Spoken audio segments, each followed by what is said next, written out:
Welcome to One Word a Day. I'm Sophia, pilot into the universe of Chinese. Today's new poem is about the traveler's sentimentality or traveler's melancholy. Because in Chinese, ancient times at least, as a agrarian society, agriculture, farming, farmers are higher on the social status.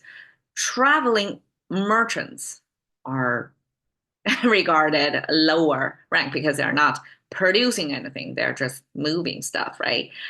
So traveling merchants as a way of making a living was not socially higher status, and also they had to leave their family and the community for extended time, and that for not really adventurous or explorer kind of mindset of Chinese culture, ancient times, that could be worth of being sad about. So there are lots of poems in Chinese culture that's talking about either from the perspective of a traveler or from the perspective of the friend of the traveler who is seeing off this friend. So lots of poems about the melancholy from the traveler's mind. Okay, 月落乌啼霜满天, the moon fall, the crows start to call. I hope I pronounced it wrong, right? I checked what is the sound of a crow. So Chinese use T. Chinese use monkey T, bird T, the same character, different animals. So I guess in ancient times, the animal mimicking sound was limited vocabulary. So we use the same character for crows. So crows in English, a special word to imitate the crows is cow. I guess that sounds like cow sound. Okay. 霜, frost, fill the sky. Imagine that. The frost-filled sky. That gives a setting. The timing, which is after the moonfall, which is late midnight probably. And the crows cow. The crows, I guess, in English as well as in Chinese culture, crows probably was not regarded as a happy bird because it's all black. It already kind of dampen your mood when you see that, and especially Halloween time is crow fill the sky and yellow moon time, right? So crows associated with, I guess, death or mystery or nighttime. Okay, 霜满天, and 霜 when it's frosty. This is not a warm environment, and that again, that temperature sense gives you the mood sense. It's chill. Okay, and then 江枫渔火对愁眠. 愁. Okay, this is the first direct emotional description of this author's emotion state right now is worried. It's kind of sad or melancholy. So 愁 in Chinese, you can translate it in a variety of ways in English, but it's a melancholy. Okay, 江枫渔火, two sceneries. 江枫, the maple trees dotted along the river. And 渔火, I call it a fishing fire. That actually means the fishermen's. They lit up some light. They have some light going.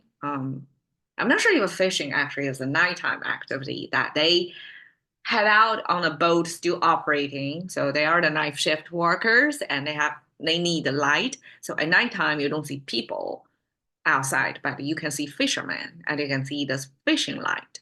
And Chinese call that 渔火. I guess ancient times the light source is from the fire. When the poet see this maple trees and the fishing fire, and this 对, I translate as a paired, but actually it means a facing.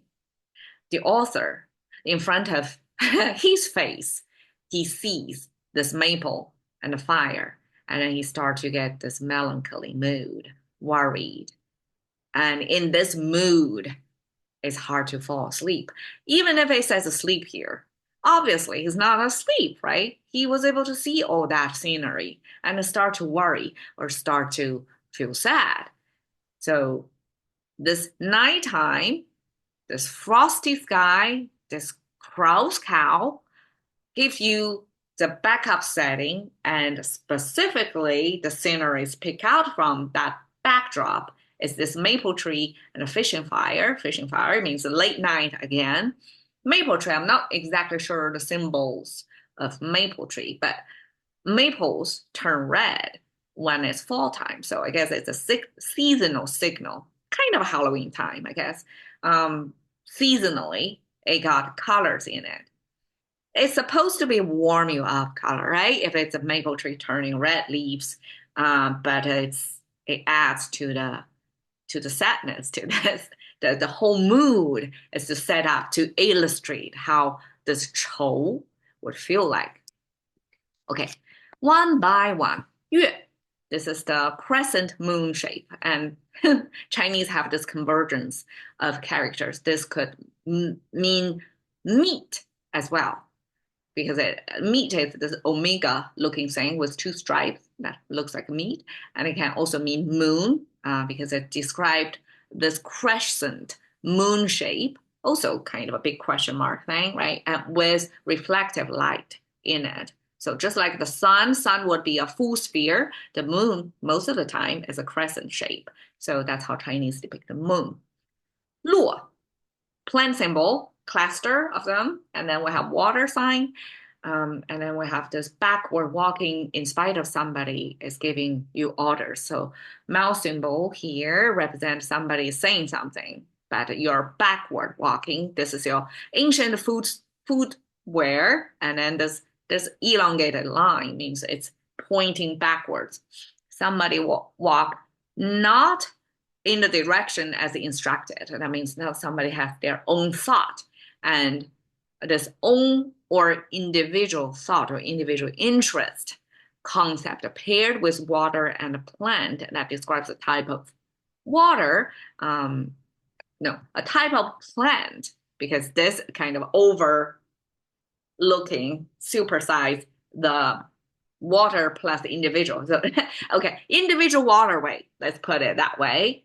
And then this plant combined with this particular water means the plant probably is the time for the plant to have its flower or leaves falling detached from the plant body. And that describes the motion of fall, just like Newton observed the apple fall from the tree, right? Chinese observe the plant, something fall, and that's not motion from, so gravity, motion of something falling from high to low. And in this case, we again use a type of plant, even if it's not an apple tree, but it's a sort of a plant involved with individual destination of moving.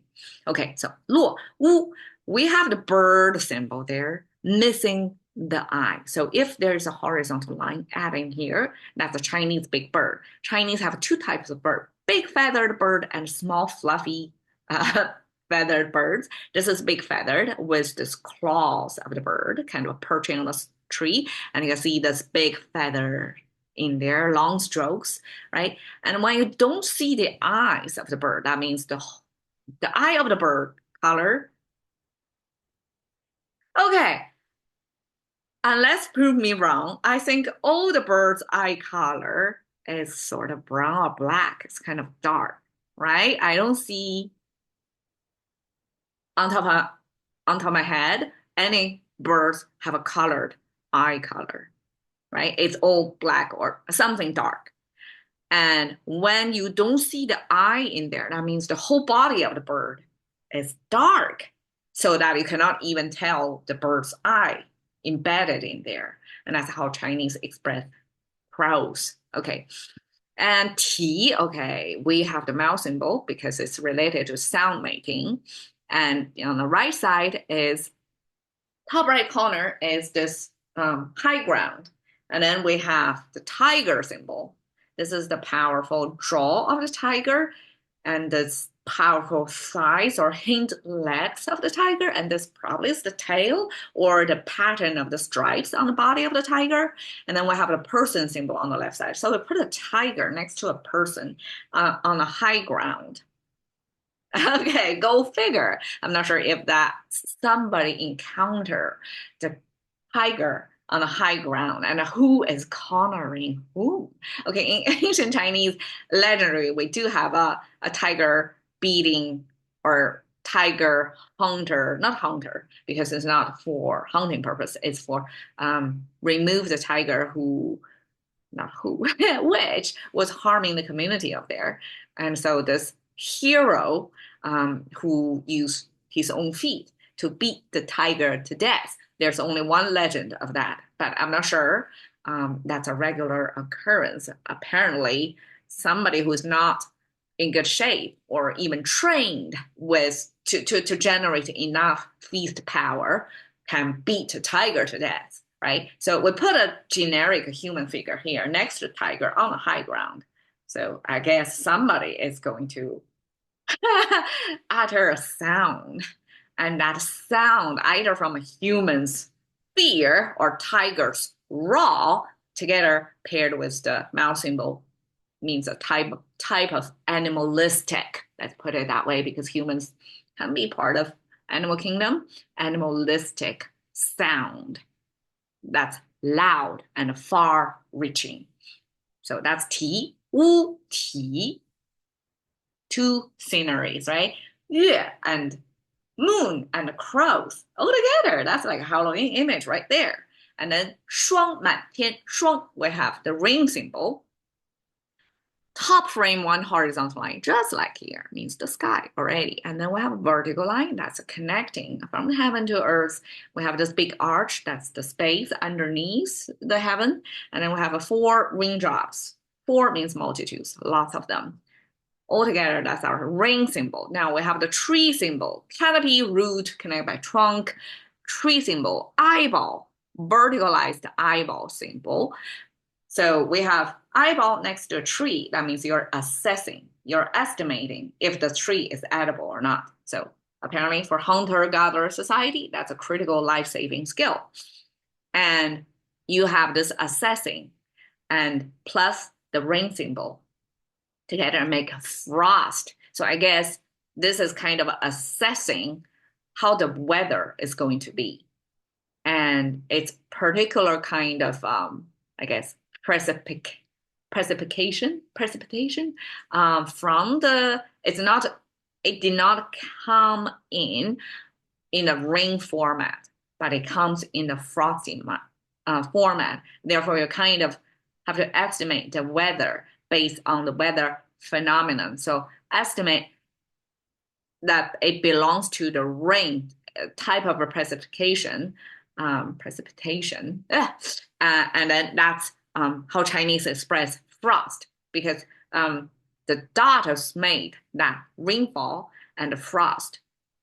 It's a weather phenomenon, and it's attributed to a type of rain, type of rainfall.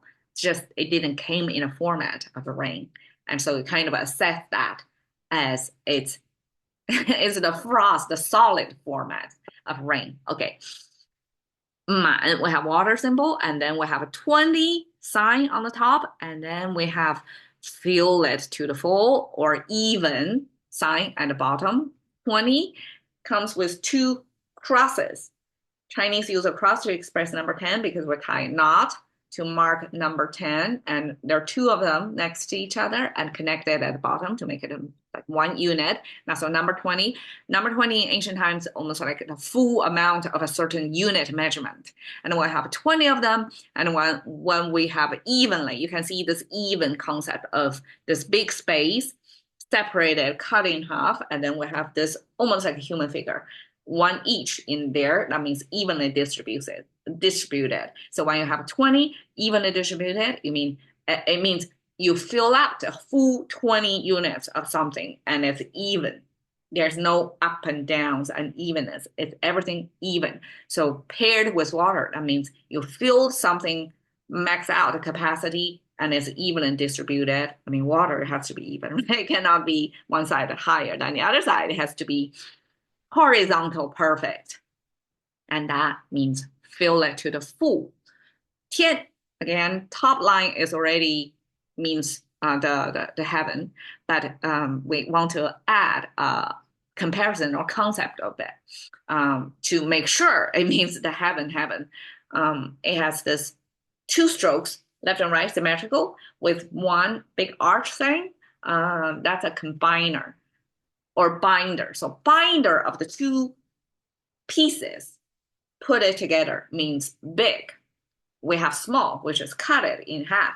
So this one is combined into one big piece. It's double size something. So something big paired with one horizontal line means the big horizontal thing. So I guess in ancient times, we can almost express before we invent complicated vocabularies to describe everything in our life, important things like the sun, the sky, things that are external environment thing, we can mean it when like the big horizontal thing or the big one as the sky definition, right? Okay, 月落乌啼霜满天 paint you that Halloweenish seasonal because we have frost picture. Now, this is the human part. If that's the environmental feature, almost like in a movie setting, right? And then, kind of suspense, like something bad probably is going to happen, but not necessarily to be the Chinese mentality here. Here is a traveler's solitude or traveler's sleepless night, because this traveler seeing this Jiangfeng maple spider river and the yuhuo, the fire for fishing, this night scene, and that made the traveler sad or worried. Jiang, again, we have water symbol, and we have this ancient craftsman, which is a tri-square to make sure you have perfect rectangles over there. And this is Jiang. It means the Chinese culture have two major waterways. One is Huanghe, Yellow River, on northern part of China. That's the original origin of the Chinese civilization, right? And then Changjiang is this W shape, even longer, bigger river in the southern part of China. And eventually the Chinese center of culture and center of power shifted southward because the northern nomadic and Genghis Khan, right? All that wipe out the European civilization did that to its near neighbor, Chinese culture as well. And so Chinese political military power couldn't defend like nobody can in Europe, all right? So then they shifted southward. This eventually became the new cultural center. So in Chinese poetry, a lot more Jiang, this W-shaped long river, occurred a lot. So that's particular to that river. Feng, we have the wood symbol. Again, we see that in the previous frame. And the wind symbol is expressed by worm popping out of this pot. So this pot is made of almost like a big wrapper. And then we have one horizontal line in there. It's some seed in its shell, and it has an opening. That means the seed is popping open. And then we have this irregular shape of squiggly worm symbol. That's a Chinese worm. So we have worm popping out from its shell, and that's a moment when the wind starts to pick up. Supposedly the springtime, right? When the air starts to move, when the worms popping out of their shell, that bugs start to fly, and that's when the spring's wind start to blow, and this is associated concurrence. We use that to express the invisible thing, which is the wind, and the wind would. Chinese create the concept of maple, the Canadian symbol, with windwood. It's a romanticized of this particular tree. And I'm not sure if windwood, because when the maple tree turns red, that's the time when the wind again start to pick up because it's a change of season. That's the fall. And therefore, this is the, what type of tree that is. It's a signature look when the leaves are red is when the wind are going to blow, which is the fall season. Not sure. Okay, but Chinese romanticize maple by giving the wind wood to the name. 渔火, we have multiple fishes. So this is a fish symbol. That's scales of a fish. And then we have the fire symbol underneath. I use that because the Chinese put a fire symbol underneath certain animal figures to mean this is edible. You can cook it. Okay, so fish is definitely a cookable, edible animal for humans' purpose, right? And we have double of them means a cloud of fish in water, and that's what you're doing, try to catch them. So that's implied. If you have multitudes of such fish in the water body, that's what you're going to do. You're going to fish it. Okay, fire made of the cone shape with two sparkles on the side. That's a super simplification of how fire would look like. So fishing fire, again, fishermen probably use that lighting from the fire to do their work. 对愁眠, this 对 is a little bit difficult. Okay, 对 means facing. And in Chinese, I translate as a paired. Means, so 江枫 and 渔火, the river maple and the fishing fire are the objects that you are going to face off, like you are on the other side. So these are the sceneries who are local, right? 江枫 grew here, and 渔火, that's their workstation, right? They are the locals living here. You, as a traveler, you're somebody from somewhere else, and you're not an insider, so you're kind of as an outsider looking at the locals here. So that's what this 对, this as if this insider outsider pairing going, and also you can view it either as a pair, as a couple, as coupling, or decoupling, because to couple or decouple something has to be two separate entities, two things, right? So you as a traveler is facing off whatever the locals sceneries are there. And this 对 is made of measured talking. Okay, this measured talking, have this 1 inch down the wrist, that's pulse reading. And apparently you have to do it in a measured way to read the pulse correctly.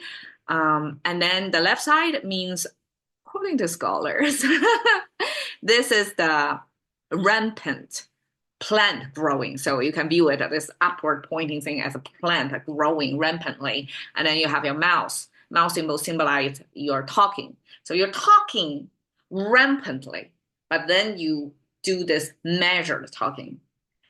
Just like recently, my kid comment on me talking, like yapping. Okay, that's Gen Z's lingo to say I'm, talking about nonsense or things that doesn't matter.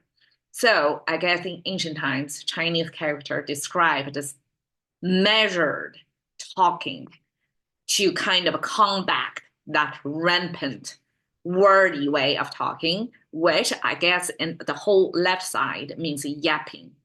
So if untrained or undisciplined talking would be this yapping sign.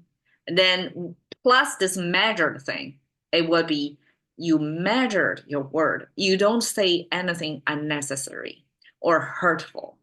You are only use the power of your words wisely.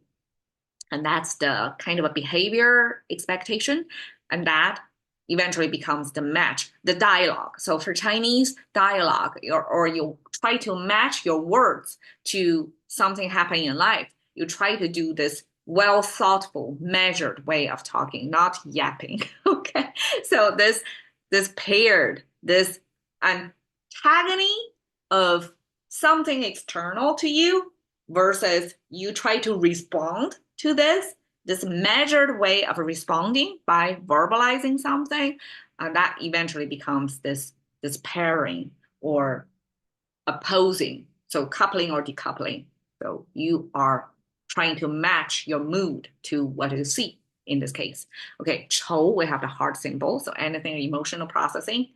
heart symbol, and then we have fire symbol again, and then we have the crop symbol, which is a tree symbol. You see this, plus a slanted top. So when a tree looking thing is ripening with its crops on top of it, it's going to bend. So that's one feature captured, super simplified again, and that means crop. Crop on fire make somebody sad or worried? Well, not exactly. Crop on fire is a Chinese way to express autumn or fall season. And we can see in fall season where when everything in the harvesting field, things are looking as if it's on fire. It's the golden color that you see. So you're pairing this crop ripening with the fire, the color of fire together to signal the autumn, the fall season. And the fall season is the type of emotion where we tend to carry uh, when things are stopped, when things are peaked already, right? When the summer is gone, when you already finish your year's work, when it's fall, even if it's a harvest time, you're supposed to be happier, right? Because you're done working for that year.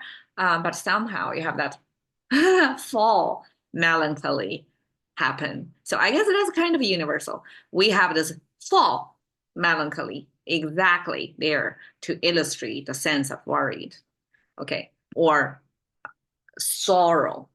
However, I guess in the positive, negative emotional spectrum, this is more on the negative side. You're getting a little bit more, I guess, overloaded with a stronger than necessary feeling of worry or sadness. Okay, it's low energy. Okay, sleep, we have eyeballs, right? Eyeball on the left side, and then we have the eye. This is another more ancient times vivid depicting of how slanted Asian eye look. That's how Asians depict their own eye shape. And then we have this big one, diagonal line pointing down with a dot in there. And according to scholars, this is how did language describe the general population being rude? So the whole language thing, language as a communication tool is a power tool. It's the ruling versus the rude, even if we're all language users, but most likely it's the ruling class back then, right? Ruling class are going to select the people from the crowd to help their rule. And the ruling class are the, I guess, closer to the center of the language. So it's a lot, not only talk from the first person perspective, but also from the ruling class perspective. So this eyeball with this crossing sign and the dot in there means people who cannot see. And that's the people who are rude. And that's mean. It's a Chinese general way to say the people. And according to scholars, this is from the ruler's perspective. The people to them are the people who cannot see. And that cannot see eye paired with eyeball means the eye that cannot see. And that due to the sleeping mode. So here again, it's not about the sleeping, it's about the sleepless.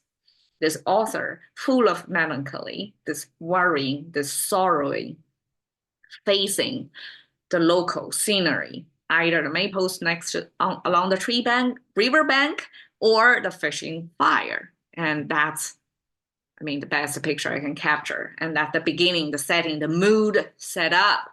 If you read it as a movie script, it gives you the setting, right? The mood in there. And then we're going to see how the poet is going to continue, what morals of the story, so to speak, tomorrow. Okay, see you tomorrow. Thank you.